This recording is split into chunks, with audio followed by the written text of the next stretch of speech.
Heritage या शब्दाचा अर्थ काय? UPSC असा एक प्रश्न विचारला होता. हेरिटेज म्हणजे काय आणि ती जपण्याची आवश्यकता का आहे? हा मुद्दा तो लक्षात मला काय समजत आहे? मग हा पटकन हा प्रश्न आपण बाजूला करून टाकूयात. आता एक लक्षात घ्या, की वारसा म्हणजे काय? वारसा म्हणजे एखादं साहित्य कृती असू शकते. वारसा म्हणजे एखादी स्थापत्य कृती असू शकते. बरोबर आहे का? वारसा म्हणजे एखादं कलारूप सुद्धा असू शकतं. लक्षात येतंय का? जे प्रत्यक्ष वस्तू सुद्धा असू शकते किंवा अमूर्त सुद्धा असू शकतं.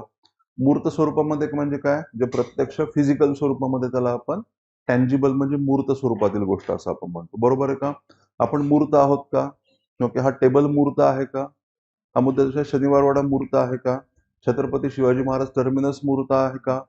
ओके. तर त्या मूर्त स्वरूपामधल्या गोष्टी असतात. याचा वारसा म्हणजे अशी बाब ओके जी मूर्त किंवा अमूर्त अशा दोन्ही स्वरूपामध्ये असू शकते. फॉर एक्झाम्पल एखादी गायन परंपरा, एखादा उत्सव हा मूर्त आहे का अमूर्त आहे? एखादा डान्स फॉर्म कसा आहे? अमूर्त आहे, ज्याला आपण स्पर्श करू शकत नाही. पण जे जाणवतं आपल्याला.